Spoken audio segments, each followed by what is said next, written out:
జై శ్రీమన్నారాయణ. అస్మద్గురుభ్యో నమ. శ్రీమతే రామానుజాయ నమ. మంచి మాట విందామా? చూడండి, అందరూ కూడా నాది బాగుండాలి, నాది బాగుండాలి, పూజ చేసినా, అక్కడ డ్రెస్ వేసినా, వస్తువులు పెట్టుకున్నా, ఇల్లు కట్టుకున్నా, ఏదైనా సరే నాదే బాగుండాలా, అందరికన్నా నేనే బాగుండాలా అని కోరుకుంటారు. ఇప్పుడు మనం పూజ చేసుకుంటున్నాం అనుకోండి, మా ఇంట్లో పూజ బ్రహ్మాండంగా జరిగింది. నేను చాలా రకాలు పంచాను. అందరూ మా ఇంటికొచ్చారు అనే ఆలోచన ఉంటుంది. వాళ్ళింట్లో కన్నా మా ఇంట్లో గొప్పగా జరగాలి. వాళ్ళింట్లో కన్నా మా ఇంట్లోకి ఎక్కువ మంది రావాలి. అందరికన్నా వ్యాపారం నాకే బాగుండాలా. మా షాపుల్లోకే రావాలా. అందరూ మాయే కొనాలా. నేను చెప్పేదే వినాలా. నేను బాగా చెప్తాను.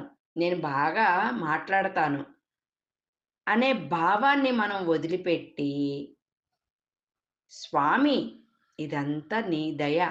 నీ దయ వల్లే ఇదంతా జరుగుతుంది. మాకు ఏది చేసినా గూడా నీవే.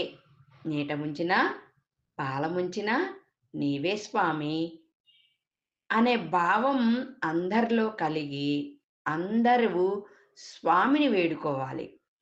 అంతేగాని నాది బాగుండాలి, నేనే ఉంటున్నాను, నా కుటుంబమే బాగుండాలి, నా అనే మాట పక్కన పెట్టి, స్వ స్వామి అంతా నీవే. నువ్వేది చేసినా మాకు మా క్షేమం కోరే చేస్తావు. తల్లి మీద బిడ్డలకి ద్వేషం ఉండదు గదా! మరి మన తల్లిదండ్రి స్వాములే గదా!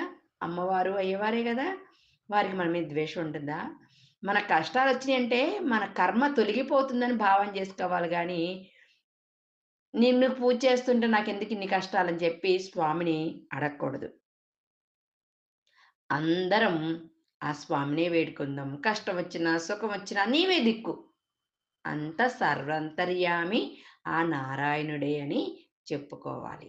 జై శ్రీమన్నారాయణ.